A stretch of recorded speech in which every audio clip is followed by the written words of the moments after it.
यह समरी किताबी के द्वारा बनाई गई है। आइए सुनते हैं युवल नोह हरारी की यह किताब Sapiens a brief history of humankind. अध्याय 1। यह किताब आपको क्यों पढ़नी चाहिए? क्या आपने कभी सोचा है कि किस तरह से इंसान यहाँ पर आए थे? क्या वाकई भगवान ने उन्हें बनाया है? बहुत से लोग इस सवाल से जूझते रहते हैं। वे हर वक्त यह जानने की कोशिश करते हैं कि हम जिस टेक्नोलॉजी की मदद से चांद पर जा पहुंचे वो आखिर शुरू कहाँ से हुई थी। वो कौन था जिसने पैसे की या फिर धर्म की खोज की थी? अगर आप भी हैं जो इस तरह के सवालों से जूझ रहे हैं तो आपकी तलाश अब खत्म होने वाली है। यह किताब हमें इंसानों के उस अनोखे सफर के बारे में बताती है जो हम पिछले 3 लाख सालों से करते आ रहे हैं। यह किताब शुरू होती है जंगलों में इंसानों के शिकार करने से और हमें इंसानों के भविष्य तक लेकर जाती है। इसे पढ़कर आप सीखेंगे बात कर पाना किस तरह से इंसानों के लिए बहुत फायदे की बात साबित हुई। लोगों का विश्वास समय के साथ भगवान पर से क्यों उठने लगा। इंसानों का भविष्य कैसा होगा। अध्याय 2। होमो सैपियंस धरती पर आने वाले पहले नहीं थे, लेकिन आज ये सबसे आगे हैं। अगर हम अपने आसपास देखें तो हमें एक बात साफ समझ में आती है कि हम पूरी धरती पर राज कर रहे हैं। इसके अलावा हम स्पेस में भी जा पहुंचे हैं और वहां पर भी घर बनाने के बारे में सोच रहे हैं। लेकिन सवाल यह उठता है कि हमने इतना सब किया कैसे। आज के इंसानों की प्रजाति को होमो सैपियंस कहा जाता है, लेकिन इंसान पिछले 25 लाख साल से इस धरती पर हैं। इनका जन्म बहुत पुराने बंदरों से हुआ था जिसका नाम ऑस्ट्रालोपिथेकस था। इससे निकलने वाले पहले इंसान होमो रुडोल्फेंसिस और होमो इरेक्टस थे जो ईस्ट अफ्रीका में रहा करते थे। लेकिन बाद में ये ईस्ट अफ्रीका को छोड़कर दूसरी जगह पर रहने के लिए चले गए क्योंकि वहां का वातावरण इनके लिए ठीक नहीं था। होमो सैपियंस इस धरती पर 3 लाख साल पहले आए। ये भी बाकी के इंसानों की प्रजाति की तरह 2 पैरों पर चल सकते थे और झुंड में रहा करते थे। इनके पास भी दिमाग को इस्तेमाल कर सकने की क्षमता थी। आग की खोज इनके आने से पहले की जा चुकी थी, जो कि निएंडरथलों ने की थी। अब सवाल यह उठता है कि जब ये लोग भी बाकी के लोगों की तरह ही थे तो सिर्फ यही जिंदा क्यों बचे। इसे समझाने के लिए हमारे पास 2 थ्योरी है, इंटरब्रीडिंग थ्योरी और रिप्लेसमेंट थ्योरी।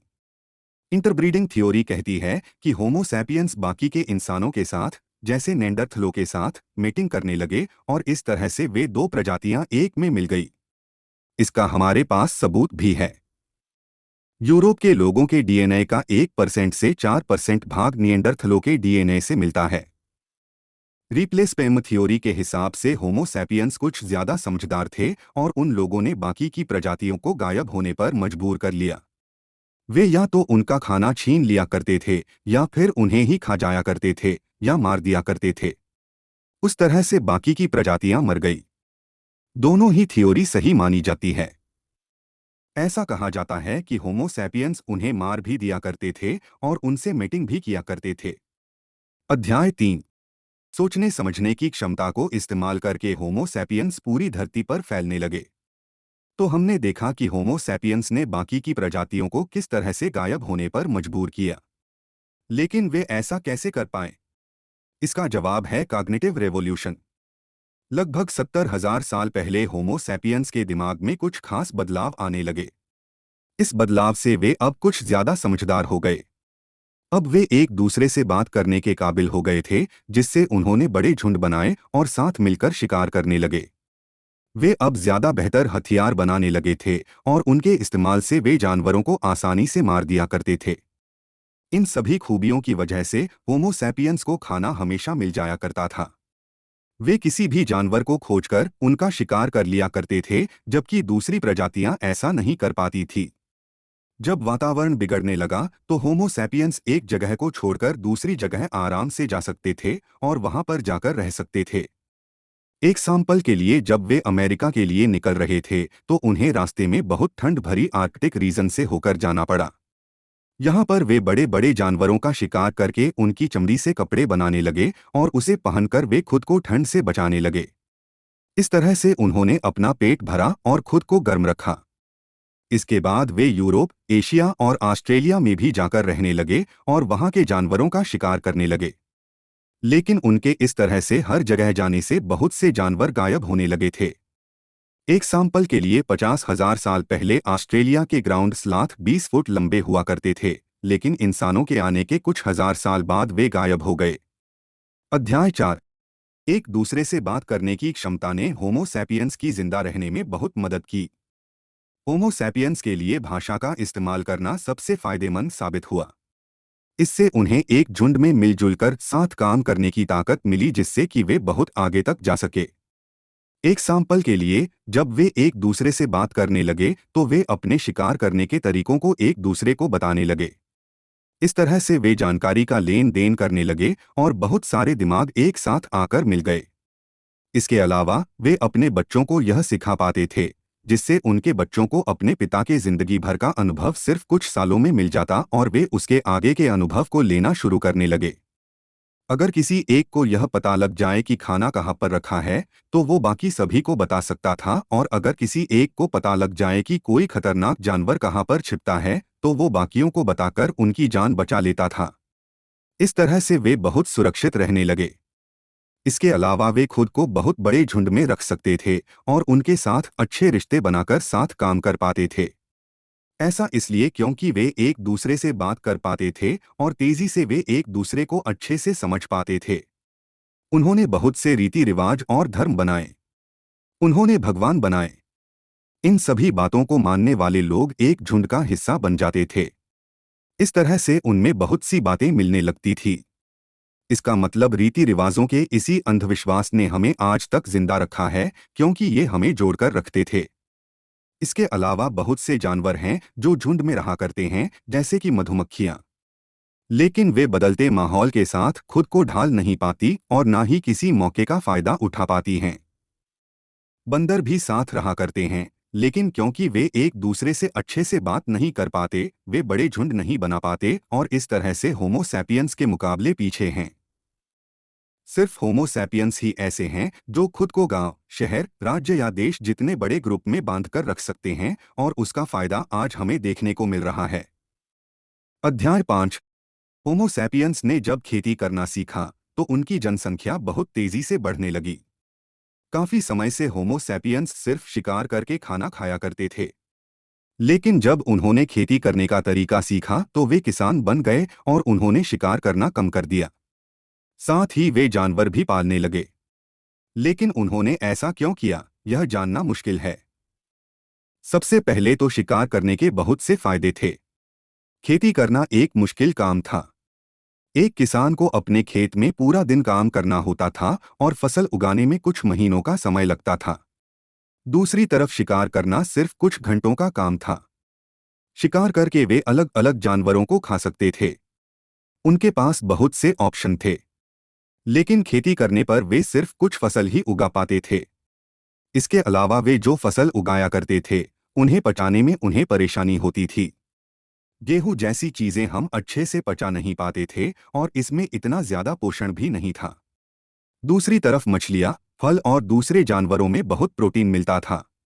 सवाल यह उठता है कि जब शिकार करने के इतने फायदे थे, तो होमो सैपियंस ने शिकार करना छोड़कर खेती करना क्यों शुरू कर दिया? इसके दो जवाब हो सकते हैं। सबसे पहला यह कि खेती करने की मानसिकता बहुत धीरे धीरे हमारे दिमाग में उतर रही थी और हर पीढ़ी के साथ यह हमारे दिमाग में कुछ ज्यादा अच्छे से बैठ जाती थी। जब तक लोगों को खेती करने के नुकसान और शिकार करने के फायदों के बारे में पता लगा, तब तक वे खेती करने के आदी हो गए थे। दूसरा यह कि खेती करने का एक बहुत बड़ा फायदा था। इससे एक छोटी सी जमीन में एक किसान अपने खाने भर के लिए बहुत सारा अनाज उगा सकता था। इससे उसे साल भर खाने की खोज नहीं करनी पड़ती थी। जब खाना पर्याप्त मात्रा में मिलने लगा तो जनसंख्या बहुत तेजी से बढ़ने लगी। फिर से इससे एक समस्या पैदा हुई। अब बढ़ती जनसंख्या के लिए खाना कहाँ से लाया जाए? अध्याय 6। व्यापार करने के लिए होमो सैपियंस ने पैसे की और लिखने की खोज की। जनसंख्या तेजी से बढ़ रही थी और लोगों को लगने लगा कि अब उन्हें इससे निपटने के लिए कुछ करना होगा। इसलिए होमो सैपियंस ने व्यापार करने के तरीके बनाए और लेन देन करना शुरू किया। पहले के वक्त में अगर किसी के पास खाने की कमी होती थी तो वो अपने झुंड के किसी व्यक्ति से जाकर मांग लेता था, और अगर भविष्य में उसे कभी खाने की जरूरत पड़ती थी तो वो भी किसी से मांग लिया करता था। जब खेती करने से वे बहुत अनाज उगाने लगे और अब उन्हें शिकार करने की या फिर किसी से कुछ मांगने की जरूरत नहीं पड़ती थी, तो कुछ लोग खेती करने के अलावा कुछ अलग तरह के काम करने लगे, जैसे कि हथियार बनाना या कपड़े बुनना। जो लोग खेती नहीं करते थे वे इन चीजों के बदले में कुछ अनाज किसानों से मांग लिया करते थे। जब यह काम बड़े पैमाने पर होने लगा तो बार्टर सिस्टम पैदा हुआ। बार्टर सिस्टम का मतलब सामान के बदले सामान का सौदा। अगर आपको अनाज चाहिए और आपके पास हथियार हैं और एक व्यक्ति को हथियार चाहिए और उसके पास बहुत सारा अनाज है, तो आप उसे अपने हथियार देकर उससे अनाज ले लेते। लेकिन समय के साथ इस सिस्टम में बहुत सी कमियां पैदा होने लगी। इसके लिए सबसे पहले आपको किसी ऐसे व्यक्ति को खोजना होता जो कि वही खरीदना चाहता था जो आप बेचना चाहते थे, और आप वही खरीदना चाहते हो जो वो बेचना चाहता हो। इस तरह से लोगों को अपना परफेक्ट मैच खोजने में परेशानी होने लगी। अगर कोई व्यक्ति यह वादा करता था कि आप अगर आज उसे अपना अनाज दे दें तो वो बाद में आपको चाकू दे देगा, तो क्या भरोसा है कि वो अपना वादा निभाएगा। यहाँ से पैसे का जन्म हुआ जो कि आज तक चलता आ रहा है। लगभग 3000 बीसी में होमो सैपियंस ने लिखना सीखा और उन्होंने पैसे बनाए। ऐसा करने वाले पहले लोग सुमेरिया और मेसोपोटामिया के थे। जब उन्हें अपने व्यापार से संबंधित जानकारी को याद रखने की जरूरत महसूस हुई और उन्हें लगने लगा कि इतनी सारी बातें वे अपने दिमाग में नहीं रख सकते, तो उन्होंने इसे कहीं और रखने की कोशिश की। वे कुछ आसान से सिंबल का इस्तेमाल करके यह सारे काम करने लगे। वे मिट्टी पर लिखा करते थे या फिर दीवारों पर। साथ ही उन्होंने पैसे बनाए जिसकी मदद से वे कुछ भी खरीद सकते थे। अगर उन्हें कपड़े चाहिए होते तो वे बुनकर को पैसे देकर उससे वे ले लेते और बुनकर किसान को पैसे देकर अनाज ले लेता। अगर कोई व्यक्ति वादा करता कि वो बाद में उसकी कीमत चुका देगा तो उसका नाम लिख लिया जाता और जब तारीख नजदीक आती तो उससे वो सामान ले लिया जाता। अध्याय 7। नियमों को लागू करने के लिए राज्य बनाए गए जहां पर रहने वाले एक नियम को मानते थे। जब व्यापार बढ़ने लगा तो लोगों को जरूरत महसूस हुई कि वे सब अपने अलग अलग नियमों पर काम नहीं कर सकते। साथ ही उन्हें कुछ खास नियम चाहिए थे जिनसे वे अपने आप को रोज के झगड़े से बचा सकें और अगर झगड़ा हो तो उसे सुलझा सकें। यहाँ से सरकारें बनना शुरू हुई। नियम बनाए गए और उन सभी नियमों को लागू करा गया। लोग नियमों के हिसाब से काम करते रहें, यह देखने के लिए एक व्यक्ति को राजा बनाया गया जो कि लोगों के बीच की समस्या को सुलझा सके। 1776 बीसी में हम्मुराबी नाम के व्यक्ति ने बेबीलोन शहर में नियम बनाए जिसे हम्मुराबी कोड के नाम से जाना जाने लगा। इन नियमों को पूरे बेबीलोन शहर में लागू किया गया।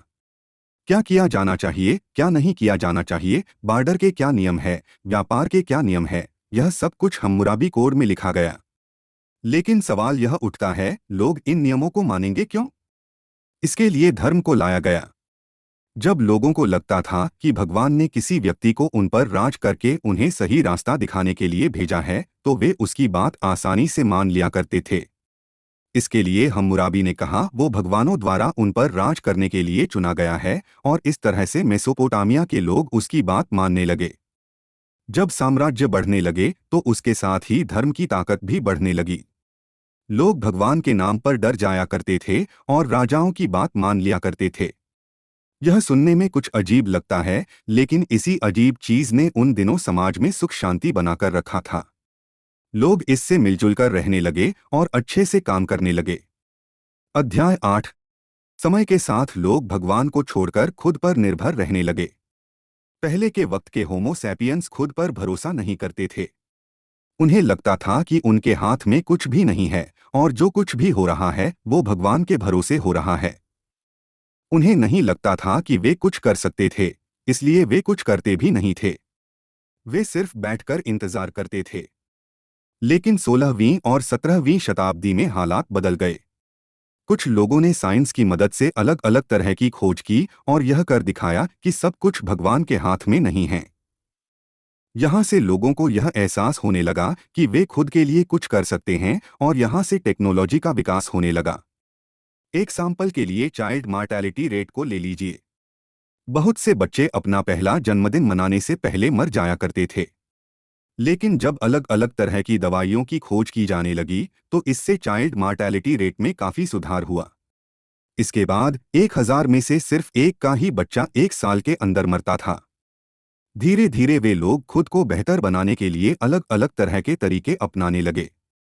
बहुत सी सरकारें अपने लोगों को बाहर जाकर दुनिया के बारे में जानने के लिए कहती थी और वे इसके लिए उन्हें बहुत पैसा दिया करती थी।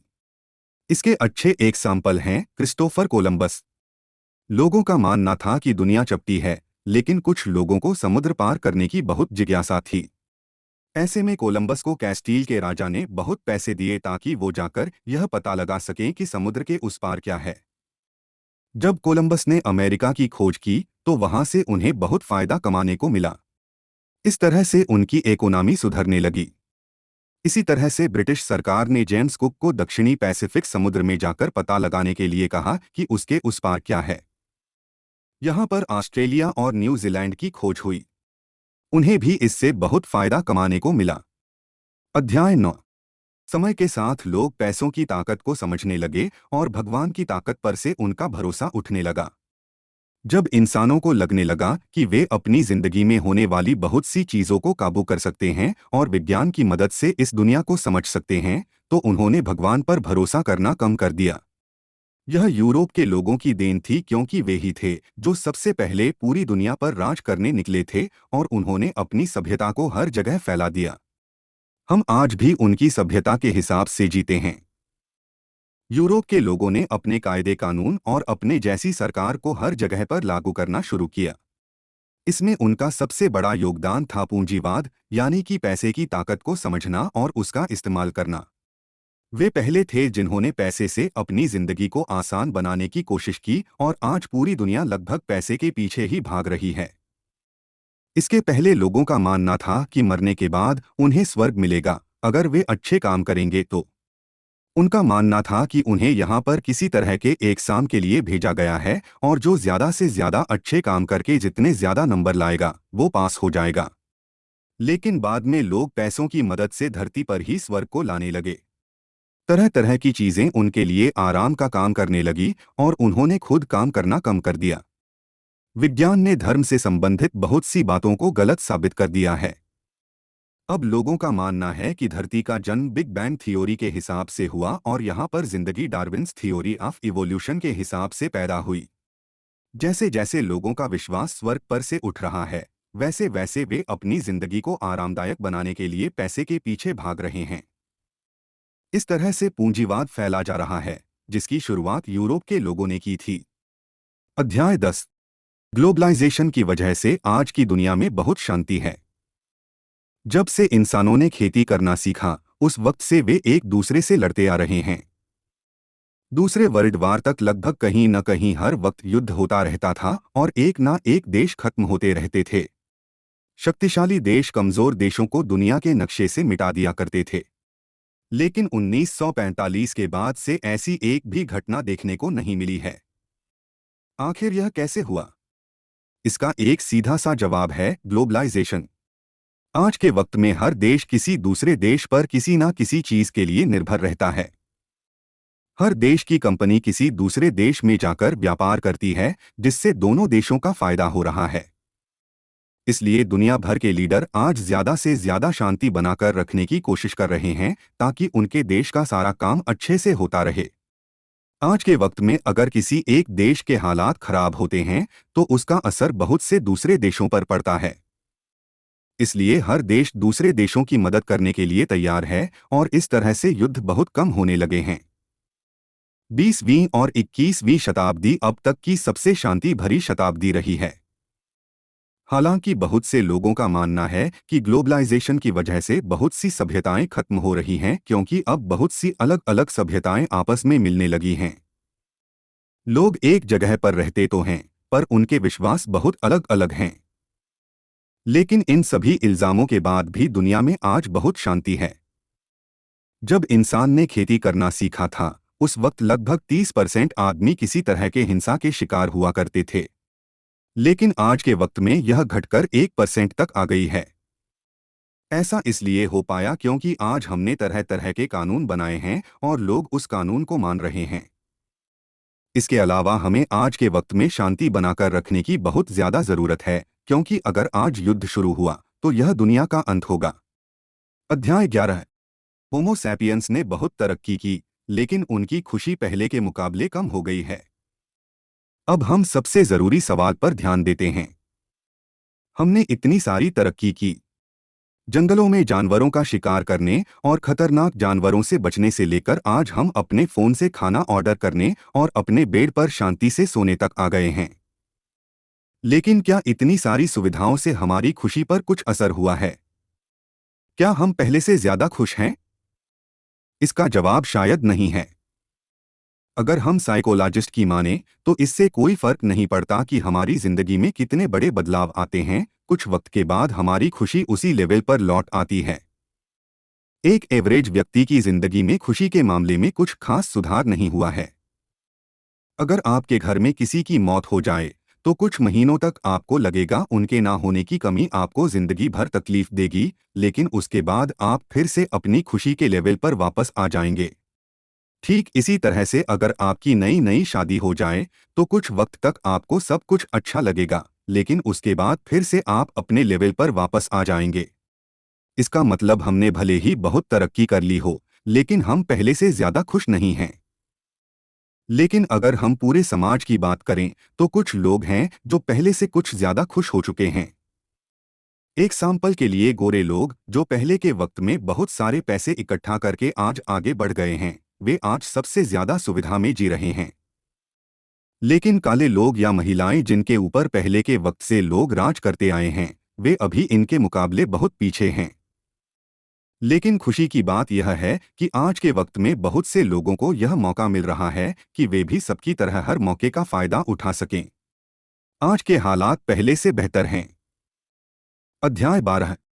भविष्य में इंसान शायद खुद को मशीनों के साथ जोड़कर हमेशा के लिए अमर हो जाएंगे। अब तक हमने देखा कि किस तरह से हमने अब तक का सफर तय किया, लेकिन अब हम क्या करेंगे? हमारी यह सभ्यता किस तरह से आगे बढ़ेगी? इसका जवाब शायद हमारे पास पहले से है। आज के वक्त में हम कुछ ऐसी मशीनें बना रहे हैं जो कि हमारे शरीर के साथ जुड़कर काम कर सकें। एक सैंपल के लिए आपने आर्टिफिशियल हार्ट के बारे में तो सुना ही होगा। इंसान का दिल अगर खराब हो जाए तो उसके बदले में एक मशीन लगाई जा सकती है जो कि बिल्कुल उसी तरह से काम करेगी। इसके अलावा हम हाथ पांव भी बना रहे हैं जिससे कि हम अपने ख्यालों से काबू कर सकते हैं। जेसी सुलिवन नाम के एक इलेक्ट्रीशियन ने अपने दोनों हाथ एक एक्सीडेंट में खो दिए थे। इसके बाद उसे ऐसे हाथ लगाए गए जिसे वो अपने ख्यालों से काबू कर सकता है। इस तरह की टेक्नोलॉजी को बायोनिक टेक्नोलॉजी कहा जाता है। इंसान अब खुद को पूरी तरह से मशीनों से जोड़ रहा है। इसके अलावा हम मौत का इलाज भी खोज रहे हैं। हम अपने जीन्स में कुछ बदलाव करके उसमें से वो चीज निकाल रहे हैं जो कि हमें बूढ़ा बनाती है। इसे एंटी एजिंग टेक्नोलॉजी कहा जाता है। हम इस टेक्नोलॉजी का इस्तेमाल सी एलिगेंस वोम्स पर कर चुके हैं और हमने उनकी जिंदगी को दोगुना लंबा बना दिया है।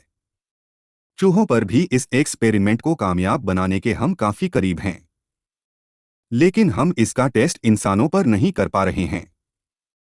इसकी वजह है कि सरकार हमें इंसानों पर एक्सपेरिमेंट करने की इजाजत नहीं देती। ऐसा करना नैतिक नहीं माना जाता और यह अब तक की सबसे बड़ी लेकिन सही रुकावट है।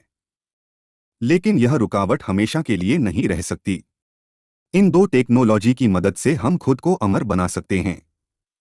जब भी हमें यह करने का मौका मिलेगा हम यह जरूर कर लेंगे।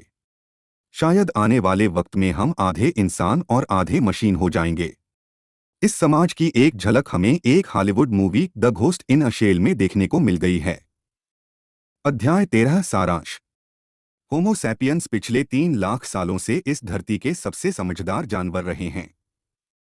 झुंड में रहना और बातचीत करके एक दूसरे को जानकारी दे पाना उनके लिए सबसे फायदे की बात साबित हुई। इसी की मदद से वे बड़े ग्रुप्स में रहने लगे और समय के साथ उन्होंने व्यापार करना और टेक्नोलॉजी का इस्तेमाल करना शुरू किया। आने वाले वक्त में शायद इंसान खुद को रोबोट्स के साथ जोड़कर अमर हो जाए। किताबी पर मधुर के साथ आप सुन रहे थे Sapiens a brief history of humankind, जिसके लेखक है युवल नोह हरारी। ये समरी आपको कैसी लगी? इस पर अपने सुझाव, परेशानियां या किसी नई समरी को ऐड करने के लिए हमें कॉन्टैक्ट अस से संदेश भेजें। तब तक के लिए सुनते रहिए और हर रोज आगे बढ़ते रहिए।